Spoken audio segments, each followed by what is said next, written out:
de Mamré, dans la plaine de Mamré. Vehu Yoshev Petach Haohel.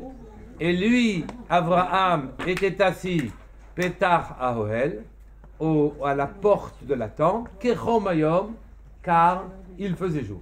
La journée était chaude. Ici, beaucoup de drachot sont faits dessus. Je voudrais pour l'instant me limiter à Rashi. Kechomayom, ça veut dire qu'il était mis, puisqu'il a fait la Brit Mila, il vient de faire la Brit Mila, il est à la porte de l'enfer pour empêcher les Rechaïm d'y tomber, leur faire tchouva, etc., etc. Mais ici, Rashi dit, Piresh Rashi, il explique, Yoshev, c'est marqué, Vehu Yoshev, il est assis. Abraham était assis à la porte de la tente. Hu Yoshev, Yoshev Ktiv, Yashav Ktiv, pas Yoshev, oui, Yashav. Sous-entendu, il était assis, pas il est assis, qui décrivait une situation. Oui, il était assis, et puis c'est marqué il était assis. Je comprends qu'il était assis. Quand est venu Hachem le visiter, puisque c'est marqué Vaïra Elav, il lui a apparu Bikesh la mode, il a voulu se lever. Amarlo Akadosh Bokhu, et Dieu a dit à Abraham, quand il a voulu Abraham se lever, quand Dieu lui est apparu, Hachem a dit à Abraham, Shev, Ani Amod, assieds-toi, moi je reste debout. Ve'ata, oui, Siman lebanecha, she'atid ani leitiyatsev, ba'adat adayanim, ça sera un signe pour tes descendants, où moi dans l'assemblée des juges, je serai debout. Ve'hem yoshvi. Donc, dans toute l'assemblée des juges, Dieu est à côté d'eux. Lui, il est debout. Oui. Ve'hem yoshvi, mais eux, ils sont assis. Comme c'est écrit dans Télim d'aujourd'hui, le Télim d'aujourd'hui, Elohim Nitzav Be'adatkel, Dieu Nitzav est debout. Be'adatkel, dans l'assemblée, dans son assemblée, dans le tribunal. Donc Dieu est debout et les juges sont assis. Oui. Qu'est-ce que c'est cette histoire de Hachem est debout et que les Juifs sont assis, enfin que les Juifs sont assis. Qu'est-ce que ça signifie? Qu'est-ce qu'on veut souligner ici? Hein? C'est le bon Dieu qui veille. C'est pas comme on dit Séraphim Omdim qui sont sur que les hommes marchent, mais que les... Non, Hachem, on peut pas dire ça. Pour lui, Omdim, ça veut dire qu'il ne peut pas bouger et qu'il attend que nous, on bouge pour lui, le malach. Les mitzvot que l'on fait, ça vient aider le malach. Fermez les portes. Et ça vient aider le malach. Ça vient le mouvement que nous, les mitzvot que l'on fait, viennent aider le malach. Non, ici d'abord, c'est pas écrit Omdim, il n'est pas Omed, il est Nitzad, il est debout. Il est debout. Quand nous sommes assis, lui il est debout. Debout, c'est celui qui fait l'action, et assis, c'est celui qui va juste la mettre enfin, la recevoir, quoi. On verra. On verra. Il faut comprendre naturellement qu'est-ce que c'est cette histoire-là. Akadosh Baruch Hu, il lui a demandé de rester assis. Oui, de rester assis. Et lui, il est resté debout. Qu'est-ce que c'est cette histoire de Dayanim, où lui, il est debout et eux, ils sont assis aussi. D'accord? En tout cas, je ne peux pas m'empêcher de penser que il venait de recevoir Akadosh Baruch Hu lui a apparu juste après la Mila. Il venait d'avoir la Mitzvot Mila, et là, Hachem lui est apparu. Et il lui a fait venir, juste après, c'est clair, 3 malachim. Oui, c'est marqué après ça, Vaïssa Enav, il avait levé les yeux, il avait Veine Shlosha Nashim, il y a 3 hommes, 3 malachim déguisés en homme, oui.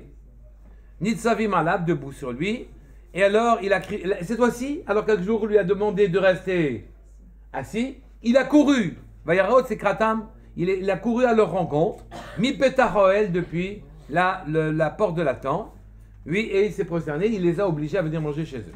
Donc, quand Akadosh Baruch Hu, il est venu, il a voulu se lever, Akadosh Baruch Hu dit reste assis. Quand les invités, enfin qu'il y avait des gens invités, se sont précipités dans le désert, lui il s'est levé, et là, personne ne l'a retenu, il est allé les chercher et les inviter. On se demande, mais au passage d'ailleurs, vous voyez, que l'Achnasat Orchim, que de recevoir des invités, ça passe avant même, on repousse la Shrina, on l'a repoussée. Donc, quand un homme ou une femme ne veut pas inviter, on ne se casse pas trop la tête, on invite quand même. Pourquoi? Parce que Abraham, il a quitté Hachem pour aller s'occuper des invités. D'accord? Et personne ne lui en a tenu rigueur. Au contraire. D'accord? Mais en tout cas, je vois qu'ici, il a reçu des malachim. D'accord? Et ces malachim ont une histoire. Ça va avoir un retentissement des siècles après. Cette histoire où il a reçu les malachim, ça va avoir un retentissement des siècles après. Quelle est l'histoire de ces malachim? Regardez. Moshe Allah et la Elohim.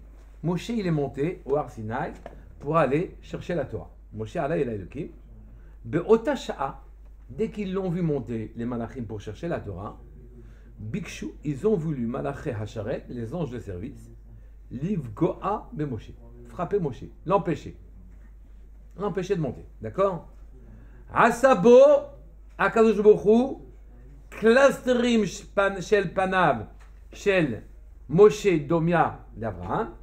Akadosh Baruch Hu a transformé les traits du visage de Abraham et l'a fait, de Moshe, et l'a fait ressembler à Abraham. Amar lahem, et Akadosh Baruch Hu a dit aux malachim qui voulaient frapper Moshe, Amar lahem Akadosh Baruch Hu, I atem midbaishim, vous n'avez pas honte. Hayinu, Heimenu, vous n'avez pas honte de lui, pardon.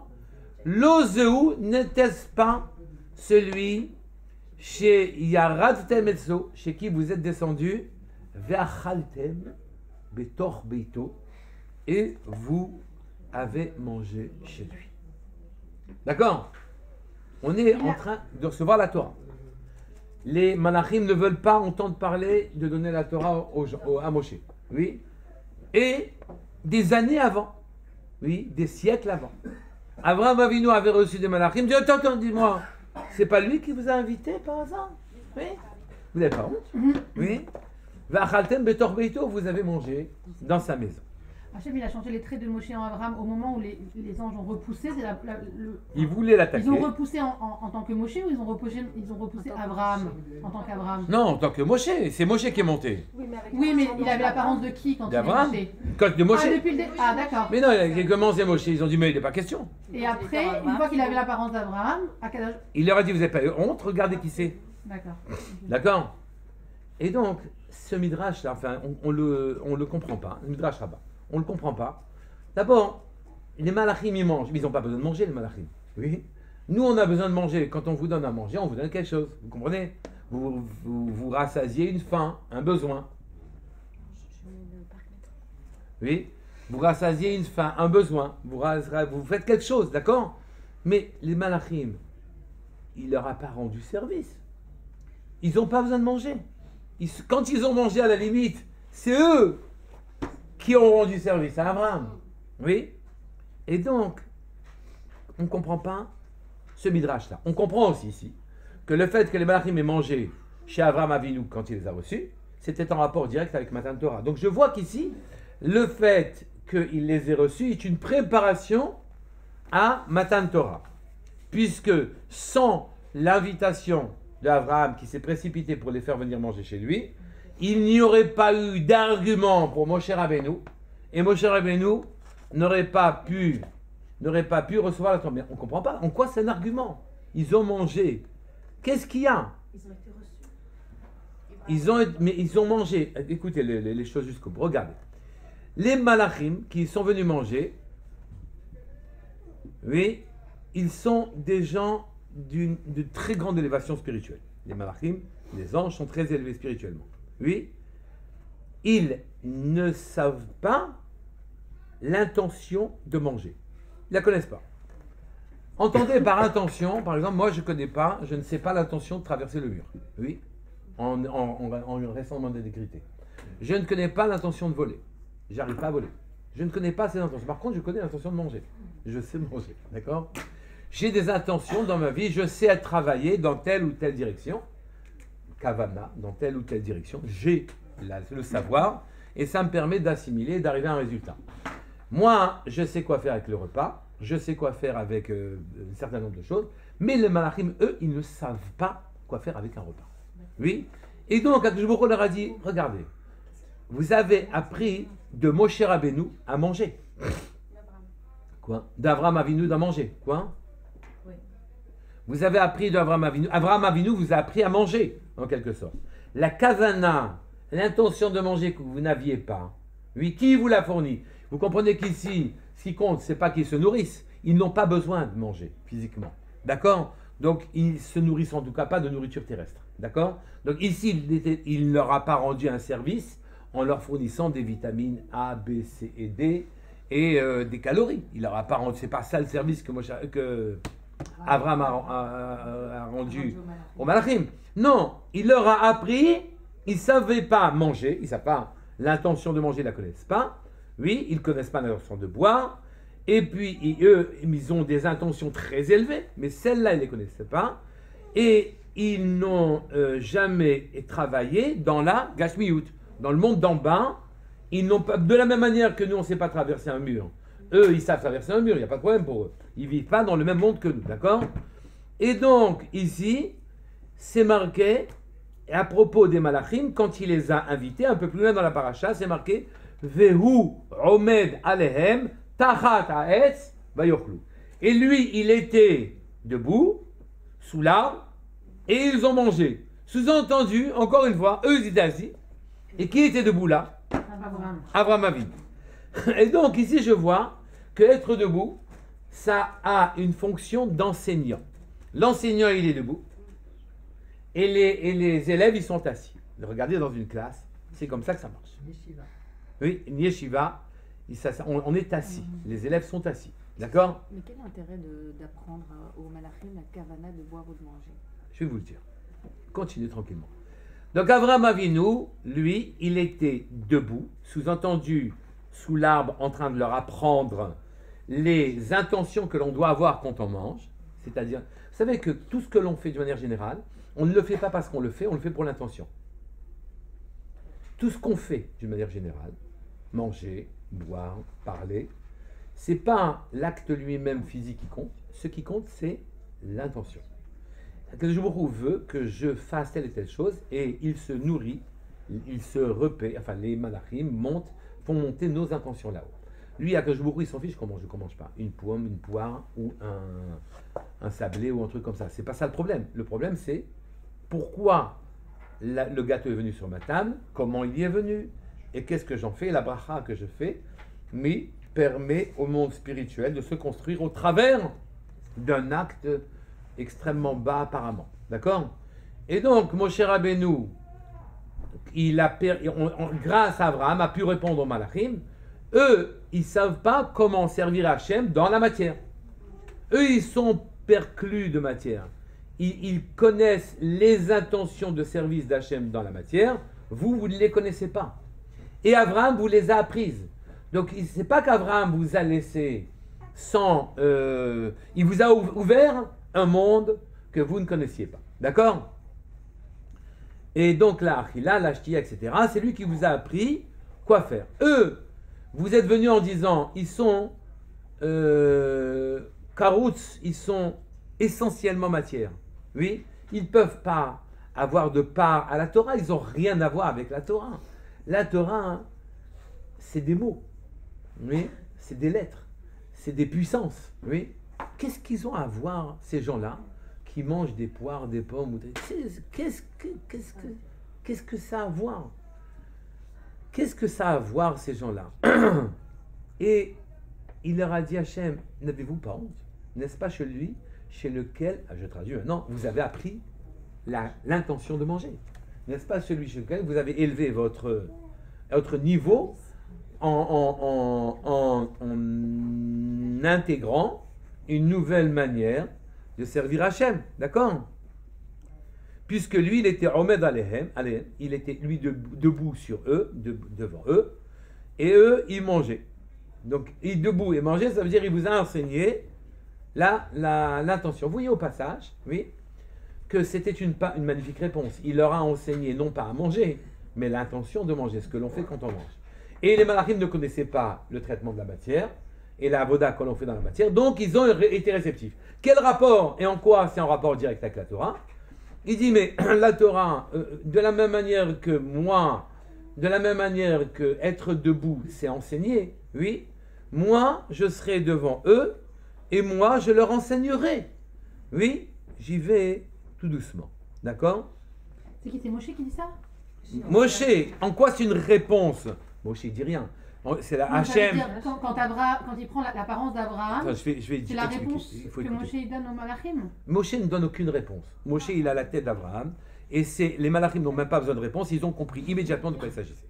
D'accord? Non, est-ce que c'est la réponse? J'ai entendu. Mais il faut suivre tout simplement le truc. Moshe Rabbeinu ne donne aucune réponse. Il a l'apparence d'Abraham. Et c'est Dieu qui s'adresse aux Malachim en leur disant, mais il vous a appris de la Torah. La kavana, l'intention de manger, c'est lui qui vous l'a appris. Comment vous n'avez pas honte de vous retourner contre lui et de le frapper? Vous ne vous rendez pas compte? Oui? On voit ça. Et ici, vous allez recevoir un conseil très bon. J'ai pas trouvé l'adjectif. C'est marqué Minayin Shakadosh Baruch Hu mitpalel dans Brachot, la Gemara Brachot, Daf Zayin, Amud Aleph. D'où savons-nous qu'Akadosh Baruch Hu il fait la tfila? Et d'ailleurs, ça ne veut rien dire qu'Akadosh Baruch Hu fait la tfila, oui, puisque à qui lui il va prier? Nous on le prie à lui, mais lui il ne peut pas prier. Qu'est-ce que ça veut dire?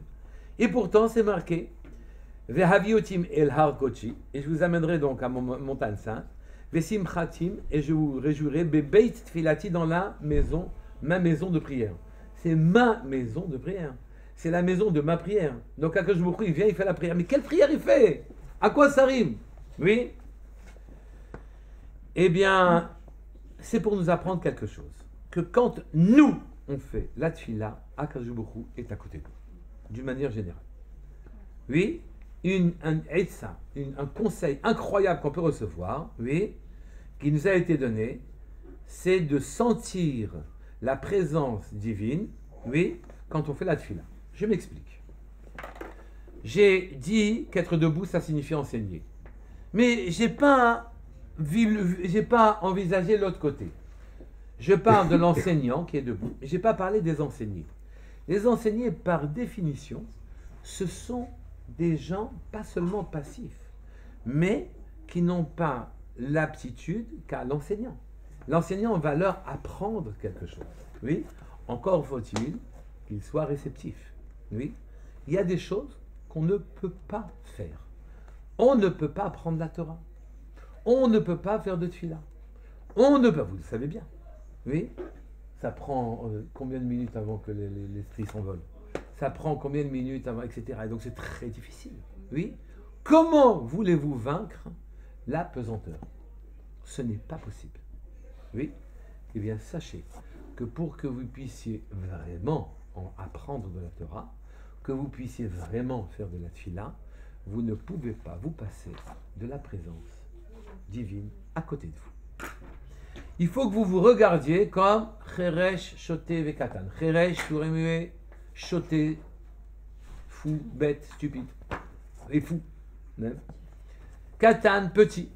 Et si vous acceptez, vous ne repoussez pas la présence spirituelle qui est à côté de vous, alors le bénéfice que vous en tirez, c'est que ce qui est inaccessible aux humains en termes normaux, vous l'avez à disposition par la présence divine à côté de vous.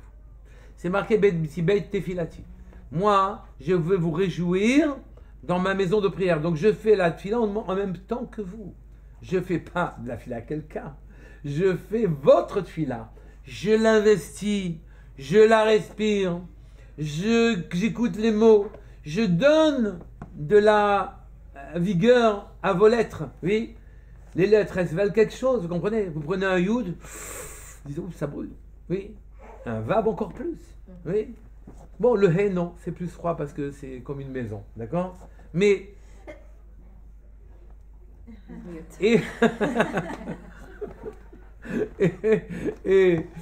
et donc, je donne de la profondeur à vos actes. Je vous fais travailler pour de vrai. Ma présence à côté de vous est absolument indispensable. Tant pour la tfila, et maintenant vous le comprenez, que pour la Torah. La Torah est très au-dessus de nous. Ne croyez pas que parce que c'est habillé, que c'est dans un livre, et que c'est habillé dans des mots, et qu'on en fait une histoire, l'histoire n'est rien du tout. Quand vous faites un geste, ce qui compte, ce n'est pas le geste que vous faites. Le geste est matériel. La matière, elle va rester ici. Mais la matière a été le support que des lettres vont voler vers Hachem. Des intentions vont se décider. de se dessiner. Des sentiments vont monter vers le haut. Et toute cette armée de lettres, elle va monter vers le haut. Ou bien, au contraire, c'est comme des papiers, ça tombe et ça reste par terre. Oui, des dizaines et des dizaines de tfilotes. Oui, quand on dit que c'est une maison pleine de tfilotes, ça veut dire qu'elles ne sont pas montées. Elles sont en bas. Elles sont en bas. Ça veut dire Et donc, pour qu'elles montent, il a fallu qu'Hachem soit présent à côté de nous, qu'il soit nitsav, debout, à côté de nous, et qu'il participe à notre fila, qu'il participe à notre limoud, pour lui donner la dimension qu'on ne peut pas lui donner, nous qui sommes des êtres de chair et de sang. Donc, rechercher sa présence, c'est évidemment se considérer comme un chachou. Oui, et à ce moment-là, comme un chachou ne peut pas faire quelque chose sans l'assistance expresse d'un adulte qui est à côté de lui, oui, si je considère que je ne peux pas avoir d'intention, que je ne sais rien faire, entendez, je n'ai pas d'intention, je ne suis pas capable de passer un mur. Oui, je suis obligé de passer par la porte. D'accord? Donc je ne sais pas faire ça. D'accord? Mais si je suis accompagné par mon maître, à ce moment-là, les murs n'existent pas. Le ciel n'est pas distant. Oui? Et ça ne peut se faire que par la présence à côté de moi de Dieu. Et maintenant, vous comprenez ce que dit Rashi quand il dit, et lui a dit, reste assis. Je vais t'expliquer, en quelque sorte. Je vais te montrer comment on fait. Et il lui a enseigné. Puisque ici, cette scène était une préparation à la Torah, puisqu'ensuite il va recevoir les malachim, et que les malachim, c'est une réponse, oui, qui va permettre aux hommes d'avoir la Torah, et qu'en analysant cette réponse, on s'aperçoit que les malachim, ils ont appris quelque chose à Abraham quand il était debout et qu'ils étaient assis, en train de manger. Et que maintenant, les malachim qui vont apprendre, ils vont dire, mais la Torah n'a rien à voir avec les hommes, c'est une plaisanterie, on ne peut pas leur donner la Torah. Ils vont dire, mais attendez, oui, de la même manière que Abraham était debout et vous a enseigné, qu'est-ce que ça veut dire manger? Et vous comprenez que ça ne veut pas dire digérer, oui. Eh bien, moi, je serai à côté d'eux pour leur enseigner la Torah. Ne retenez pas la Torah. C'est évident que votre remarque est pertinente. Oui, ils ne peuvent pas faire de la Torah l'ishma. Ils ne sont pas plus capables de prier. On est d'accord là-dessus. Mais sachez que je serai à côté d'eux pour leur enseigner ce que vous leur reprochez de ne pas pouvoir avoir. D'accord? Donc voilà, ici, ce qui s'est passé au Sinaï. D'accord? Akash Baruch Hu leur enseigne le lishma. Les malachim disent, ils n'ont rien à voir avec la Torah, sous-entendu, ils ne peuvent rien faire l'ishma. Ils ne peuvent pas faire au nom de la spiritualité, ils ne sont pas capables. Et Akash Baruch Hu dit, pas du tout, je serai à côté. Ce qu'on appelle Begeder Gadol Omed Al Gabav.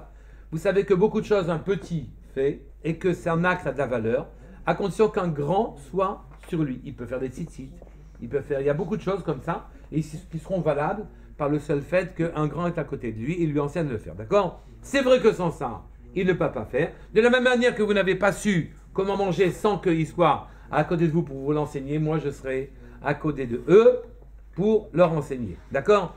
D'ailleurs, on revoit Nitzav Alav. Où on le voit?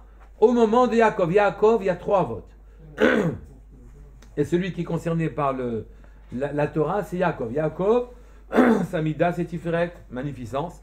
Et c'est la mida par laquelle elle a reçu la Torah. D'accord? Yaakov et Moshe Rabbeinu étaient au même niveau. Yaakov et Moshe Rabbeinu, c'est le niveau de Torah écrite. D'accord? Le niveau de Torah orale, c'est plutôt David Améler. D'accord? C'est là, le bas. Mais en tout cas, Yaakov. À propos de Yaakov, c'est marqué Veine Soulam, dans son rêve, vous savez. Ine Soulam, il y avait une échelle. Et sur ce rêve, c'est marqué Vaïchalov. Et il a rêvé. Veine Soulam, et il y avait une échelle. Moutsa Varza, qui était posée sur le sol.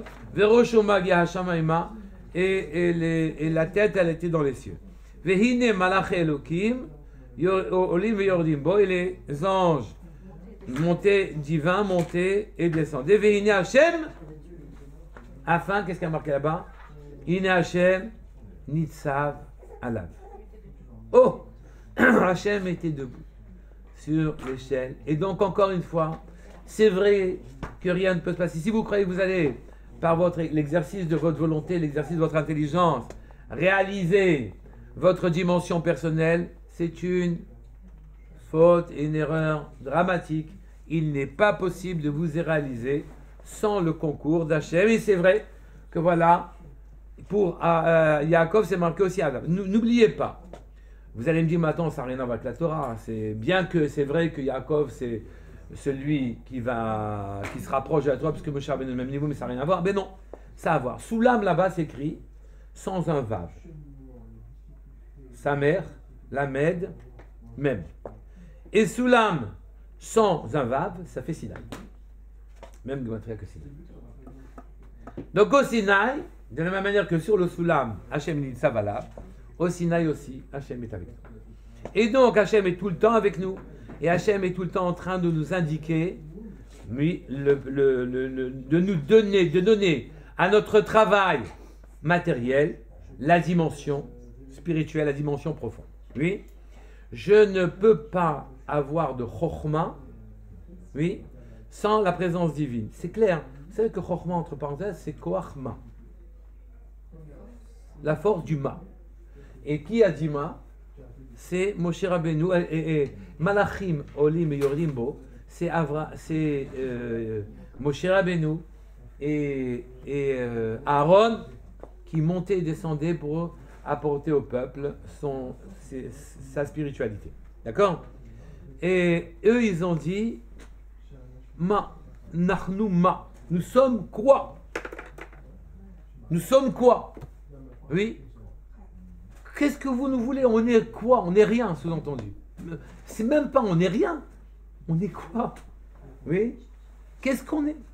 Ce ma, oui, ce corps, la force du ma, ce corps, c'est ça qui donne la chokhma. Chokhma égale koach ma. Oui. Allons plus loin. Plus je me considère comme un katan, comme un sourd, comme un fou, sans dimension personnelle, plus j'ai besoin de l'assistance divine, et plus je me rapproche du profond, puisqu'Hachem vient. Quand moi, je dis de moi que je suis rien. Shmuel, c'est trop fort. Oui. Et donc, quand moi, je dis que je suis rien. D'accord? Et donc, j'attire la présence divine à ce moment-là. Et donc, eux, ils nous ont amené la chokhma divine, après avoir dit Nachnu ma. Enfin, après avoir dit non. Ils pensaient comme ça. Nous sommes quoi? D'accord? Vous voyez que donc, c'est la présence divine que l'on appelle par notre attitude qui nous donne notre profondeur et notre véritable dimension. D'accord?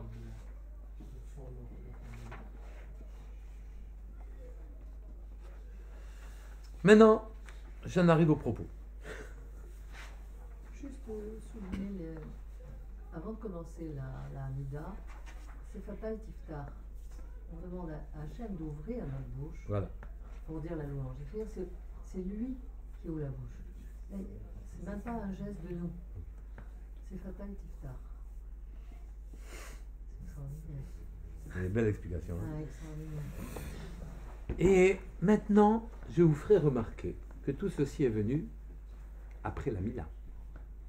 Oui, c'est la Mila qui a entraîné, la convalescence, la visite d'Hachem. Oui, c'est la Mila qui a entraîné qu'Hachem lui apparaisse, d'accord? Et donc tout ceci est venu avec... Donc la Mila est en rapport direct avec la Torah, la Mila est en rapport directement avec l'apparition d'Hachem, etc. C'est venu juste après la mitzvah Mila. Onkelos, vous savez qui c'est Onkelos? C'est le neveu d'Adrien, le neveu de l'empereur romain, c'est pas d'Adrien.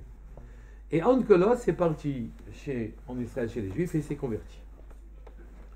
Et Onkelos, quand il s'est converti, ça a blessé profondément César Imperator. Ça, il n'était pas content du tout. Donc il a envoyé une armée pour pouvoir le réduire et il a converti l'armée entière. Oui, il a envoyé une deuxième fois comme ça aussi. Donc il a compris qu'il y avait quelque chose là-bas. Regardez ce que Onkelos a dit. Onkelos, il a dit à son oncle, Afilu chacham shebe malchutcha. même les sages de ton royaume, toi, l'empereur de Rome, oui, les Zaken, et les gens très profonds, oui, Ben Me'achana, qui aurait 100 ans, sera encore vivant et fluide d'esprit, oui, alors, Eino Yachol, l'ilmod Toratan, ils ne sont pas capables, l'ilmod, d'enseigner, d'étudier, Toratan, leur Torah, oui, ils ne sont pas capables d'étudier leur Torah. Im Eino Mal, si jamais il n'y a pas eu la Mila. Il n'y a pas la Mila. Sans la Mila, on ne peut pas étudier la Torah. Vous avez vu que la Mila entraînait tout le truc. C'est la Mila qui était encore à l'origine qu'Hachem leur apparaît. La Mila entraînait la Torah. Oui. Bli mitzvat Mila, sans la mitzvah de Mila, ein shum toelet, bekabbalat Torah, pas la peine même de recevoir la Torah. Oui. Car la Torah ne peut se concevoir, et la présence divine ne peut se concevoir que si jamais il y a eu la Mila. Donc maintenant qu'on a compris toutes ces choses-là, oui, et que vous voyez que la Mila elle-même implique la présence divine, puisque la Mila, elle est faite à 8 jours chez les Juifs.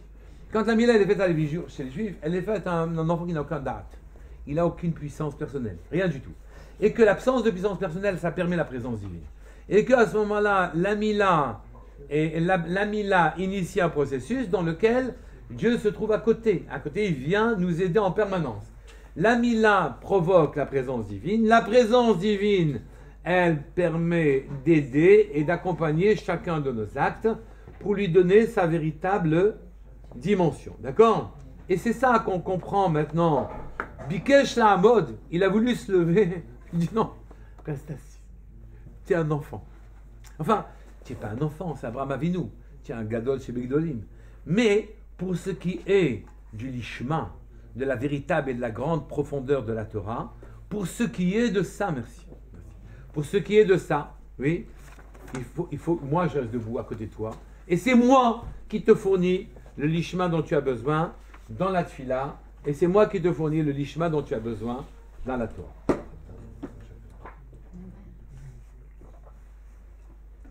Maintenant que je vous dis ça, il faut que je vous dise pourquoi la Mila a cette propriété. Qu'est-ce que ça a à voir la Mila avec le fait que sans Mila, il n'y a pas de présence divine, il n'y a pas de Torah, il n'y a pas Hachem, etc. Qu'est-ce que c'est que la Mila?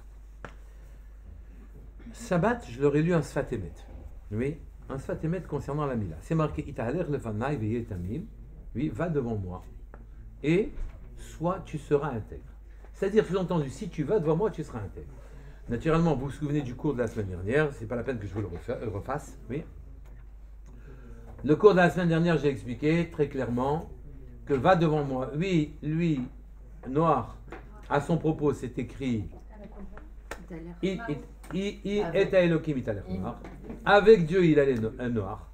Donc il accompagnait Dieu. Dieu a fait un système, des phénomènes dans lesquels on accompagne Hachem, oui.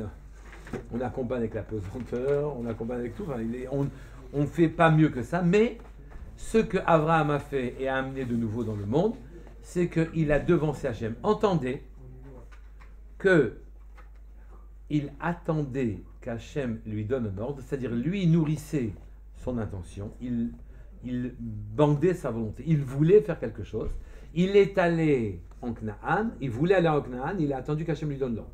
Ce qui fait que chacun de ses gestes à Abraham, c'était pas de son plein gré ou de son intelligence qu'il les faisait, mais il les faisait parce qu'Hachem lui donnait. Maintenant, vous comprenez que quand Hachem est à côté, ça change tout. D'accord? Et donc, ce système, c'est Abraham qui l'a initié. Et puis, il lui a dit Hachem, puisque tu fais comme ça, continue, va devant moi, c'est-à-dire précède-moi, et fais que je te donne l'ordre ensuite de faire les choses, oui, et yetami, mais tu seras parfait et entier. D'accord? Et on demande, et qu'est-ce que c'est yetamim? Tu auras la Mila. Maintenant, vous comprenez que la Mila, c'est le moyen pour moi d'attirer Hachem en permanence à côté de moi. Comment, par la Mila, j'attire Hachem en permanence à côté de moi? La réponse, on l'a donnée. Si je prends conscience, Shmuel, si je prends conscience que ce monde-ci, il n'est pas le dernier des mondes. Et que toutes les conclusions que je tirerai sur ce monde-ci sont à remettre en cause à un moment ou à un autre. Même la pesanteur, on la remettra en cause. Oui, qui est la force la plus commune. Oui, la plus évidente que nous avons, même la pesanteur, elle sera remise en cause. Alors à ce moment-là, je comprends que si je sais que ce monde n'est qu'un monde de chesronot, un monde où il manque plein de choses, c'est comme un monde en pointillé. Alors à ce moment-là, je comprends à ce moment-là que dans le manque, je dois chercher autre chose. Et à ce moment-là, ça entraîne naturellement la présence divine. Donc d'une certaine manière, prendre conscience des manques de ce monde-ci, c'est lui donner une dimension dans laquelle il passe de but à moyen. Le monde n'est plus un but. Je ne suis pas obligé ici d'être médecin ou avocat, sans ça j'ai raté ma vie. Ouais. Puisque le monde n'est qu'un moyen pour accéder à ma véritable dimension. Oui. Et donc je comprends, ça change tout. Quand je mange une pomme, je n'ai pas besoin de me rassasier. C'est pas pour me rassasier que je le mange. Quand je fais des études, c'est pour ceci ou pour cela. Le monde n'est qu'un moyen pour accéder à ma véritable dimension. Et puisqu'il en est ainsi, j'inaugure ce processus en comprenant que même mon corps lui-même a besoin d'être réparé. Tel qu'il est, ça ne va pas. D'accord? Et nous avons reçu comme ça la mitzvah de Mila. Mais au-delà de ça,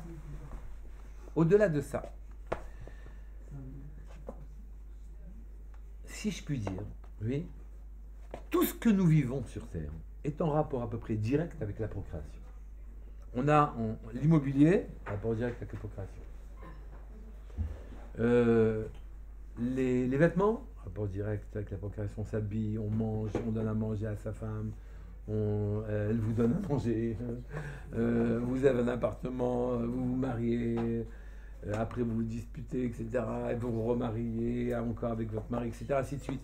Et que donc toute la vie, elle, comme on dit chez nous, oui, les histoires de la fille du sultan, elles nous occupent, mais en vérité c'est l'histoire de nous tous. Oui. On vit quoi? On vit, tout tourne autour de ça. On va étudier, comme ça on est bien, et on a un bon statut, et comme ça on épouse une femme bien, une belle femme, et riche, et tout. Et tout tourne autour de ça. Comprenez? Après on est des grands-parents, c'est les enfants, les petits-enfants, ils sont bien, ils sont pas bien. Toute l'activité physique humaine tourne autour de ça. On veut plaire, on veut réussir, on s'habille bien, on se coiffe en mettant de la gomina sur les cheveux et des choses comme ça. Enfin, tous les trucs, tout tourne autour de ça. Vous comprenez qu'ici, le tissu social et la compréhension, le tissu social et tout ce qui se passe sur Terre, sans exception, oui, est à regarder et à mesurer à l'aune de la procréation. Oui? Réfléchissez bien. Vous verrez qu'il n'y a pas beaucoup de choses qui échappent. Oui? Je n'ai pas tout réfléchi. Je suis sûr que dans mes trous, je ne crois pas qu'il y ait beaucoup de choses qui échappent à ça. La procréation, vous voulez dire se reproduire? Se reproduire, la sexualité, la compagnie des hommes et des femmes, tout le monde. Hein? Il y a tout ce que vous voulez, transmission, plaisir, vie, statut social, tout ce que vous voulez. Tout tourne autour de ça. Et j'analyse le monde et je le regarde de manière instinctive, de manière à ce qu'il vienne me permettre de réaliser cette chose-là. Oui. Mais vous voulez dire dans une vision dans une vision négative? Mais non, je mets tout dedans. Le statut social. Le bon côté aussi, la transmission, la mitzvah de... Tout va avec le monde tourne autour de ça. D'accord? Et en tout cas, quand j'analyse le monde, j'analyse avec ça. Je le regarde avec ça. Ça veut dire que la façon dont je regarde et j'analyse les choses, la vision que j'ai du monde, elle est très intimement liée à Yesod, à cet endroit-là. Oui. Et puisqu'elle est très intimement liée à Yesod, je comprends très bien que quand je fais la Mila, oui, je démaille les choses de manière... Je vais décliner, le monde va décliner, la vision que j'ai du monde va se décliner de manière différente. Oui, et la Mila affecte considérablement ma vision que j'ai des choses. Les gens qui sont Maoul et ceux qui ne le sont pas les mêmes.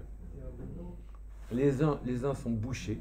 Ça ne veut pas dire qu'ils ne sont pas intelligents. Bouché ne veut pas dire bête. Oui. Bouché veut dire ils n'ont pas d'accès à une dimension. Mais ça ne veut pas du tout dire qu'ils ne sont pas techniquement intelligents. Faites très attention à ces catégories-là. D'accord? Et donc ils sont bouchés de spiritualité. Et les gens qui sont mahoul, ils sont ouverts à la spiritualité. Attention, ce n'est pas parce que physiquement la Mila a été faite, oui, que je suis ouvert à la spiritualité. C'est qu'Akadosh Baruch Hu a fait avec nous un pacte. C'est pour ça que ça s'appelle la Brit. Un pacte qui fait que quand les Juifs, et je dis bien les Juifs, font la Mila, alors s'ouvre pour eux le monde d'en haut. Je dis bien. C'est pour ça qu'elle se mettait debout devant le rame à ce moment-là. Non, pardon. Ça y est, après. Et donc, hein? Quand un juif ferait la Brit Mila, Hachem lui ouvre un monde. Oui, mais oui, on le comprend même. Le monde s'ouvre, un monde spirituel s'ouvre. Un monde spirituel s'ouvre. Le monde spirituel s'ouvre aux Juifs. Parce que c'est une brite. Akadosh Baruch Hu a fait une alliance. C'est pas n'importe quel peuple qui ferait la Mila de manière hygiénique qui aurait cette dimension. Il resterait tout autant obtus. Vous comprenez ce que je veux dire? C'est pas ça qui change.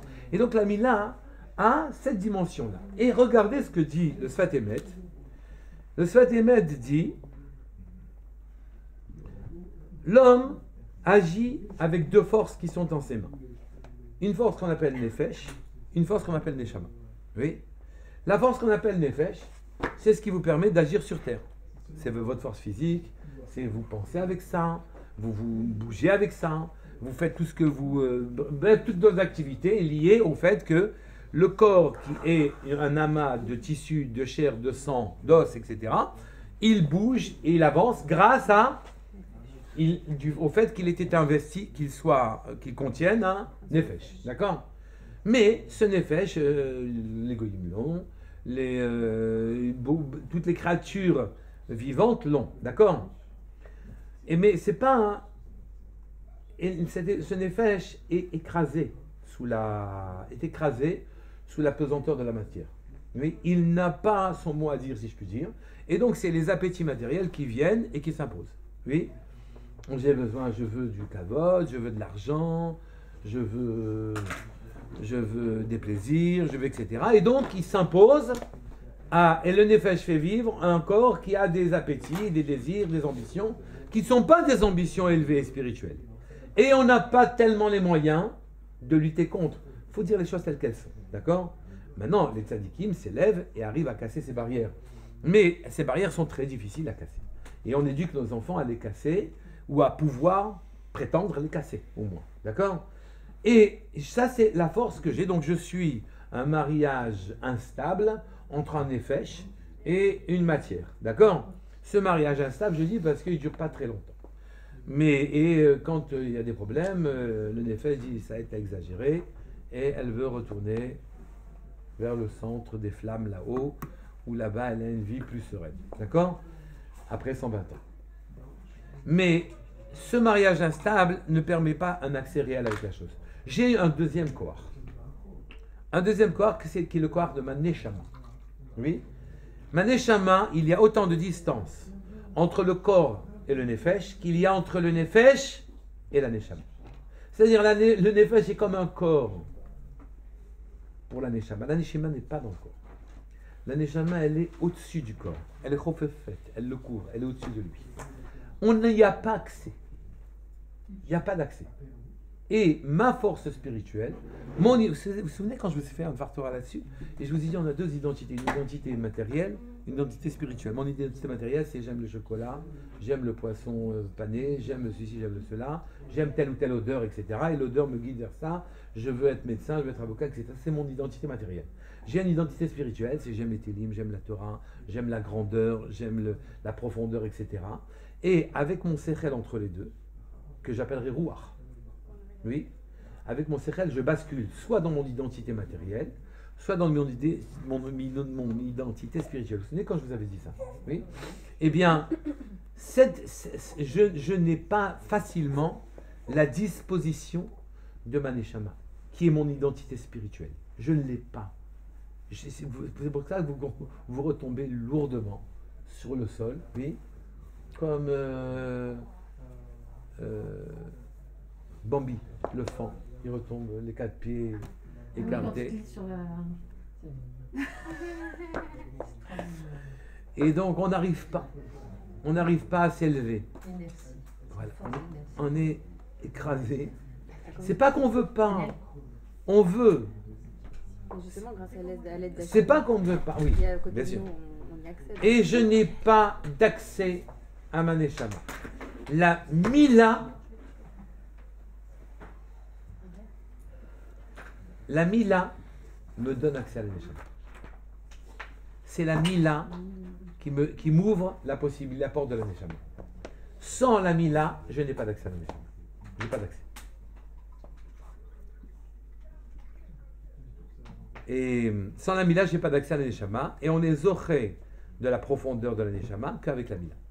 La Mila, c'est la mitzvah par laquelle on commence par prendre conscience que ce monde-ci, ce n'est pas l'alpha et l'oméga, comme disent les Grecs. Ce n'est pas Aleph Taf, comme disent les Juifs. Oui, je ne vous fais pas tous les alphabets. Et donc, puisque ici, c'est un monde plein de chesronotes, plein de manques, plein de problèmes, et que je comprends qu'ici, c'est la loi, tout est faux. Enfin, pas tout est faux. Tout est vrai, mais incomplet. Vous comprenez ? Et donc, à ce moment-là, quand je prends cette dimension-là, ça s'émaille. Ma certitude de ce monde-ci s'émaille. Comme un pullover dont on tire la ficelle et qui part vers l'Orient, qui se démaille, oui. Et que progressivement ce monde se démaille, et vous découvrez à ce moment-là votre vrai monde, à la condition d'avoir accepté de démailler ce monde-ci. Si vous dites, attends, moi je suis avocat, moi je suis médecin, moi je suis fonctionnaire, haut fonctionnaire, etc., ou que j'ai de l'argent, si vous l'aimez tellement que vous installez encore plus le monde autour de vous, il est installé par vos pensées, vous avez installé votre monde et vous ne le quittez pas, vous ne pouvez plus rien faire. La Mila vous offre cette opportunité de prendre votre véritable dimension en accès avec la Neshama et en démaillant le monde qui est le vôtre aujourd'hui. Non. 10 fois, je vous dis, la Mila, c'est pas. C'est-à-dire une mère qui le fait à son enfant, elle y accède aussi comme ça. Mais non, mais c'est pas parce qu'elle le fait. Elle est mariée, une mère qui le fait. Elle est mariée avec un juif. Elle est mariée avec un juif. Elle a un enfant juif. Elle veut la Mila pour son enfant. Elle a fait le gâteau pour la Mila, j'en sais rien. Elle veut ça. Et donc, le peuple juif, on est tous unis. C'est pas les hommes d'un côté, les femmes de l'autre. On n'est pas des animaux. Les femmes et les hommes sont pareils, sont ensemble, pas sont pareils. Oui, mais tout à l'heure, quand on parlait par rapport à la procréation, il n'y a pas la même chose chez les hommes et chez les femmes. Mais si, il y a la même chose. Nous, on suit un peu le rythme. Et non, tu as envie du bébé, oui, c'est la même chose. Même chose. On parle du monde entier qui tourne autour de ça. On ne parle pas de la femme, elle doit mettre un habit bleu ou non. Je parle pas de ça.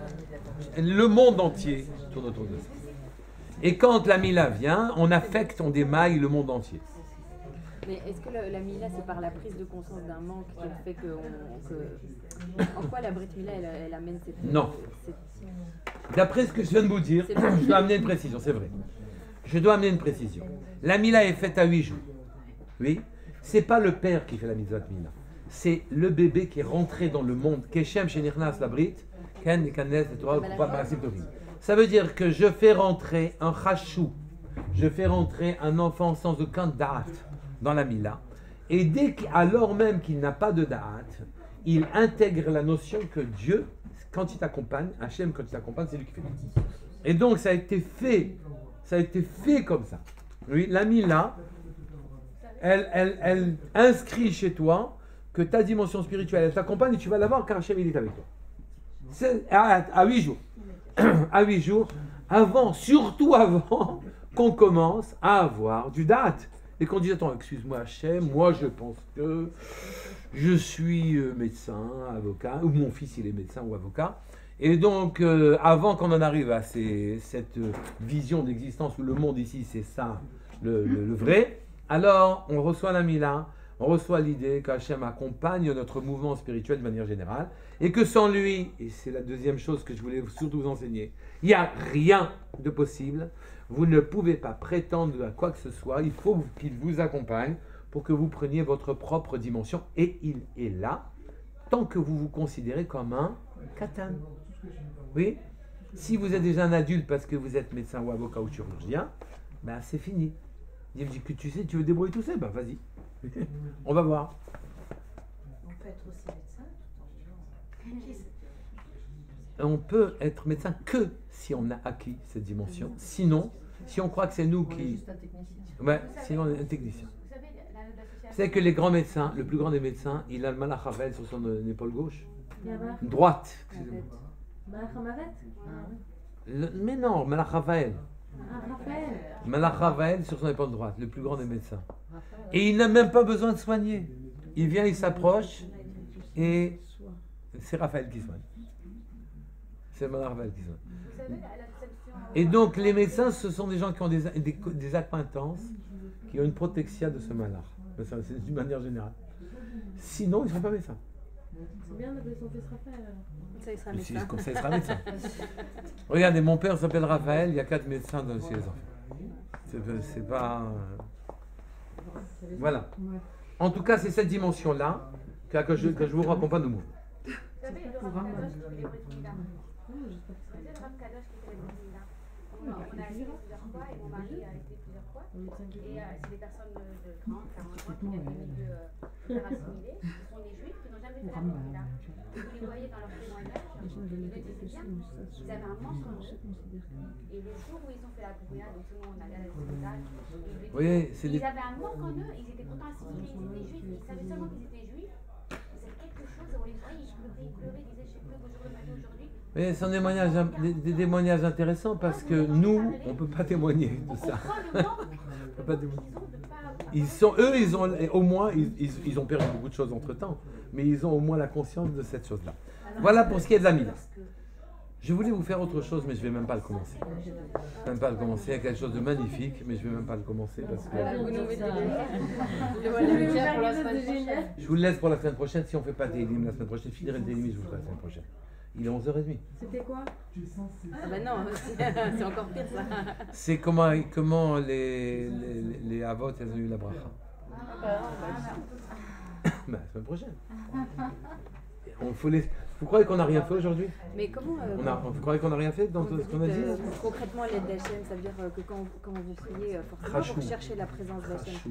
Mais c'est tout Je suis Katan. dans la Kavana que je suis petit et que j'ai besoin de la présence d'Hachem. Alors Hachem vient à mes côtés et me Oui. met dans ma fila, dans mon lit. Oui, et j'ai la Mila. Oui. Bah, franchement, on est... Tout le monde a. On peut pas le faire en un quart d'heure. Hein? Ça se fait pas en un quart d'heure. Non. Et donc, c'est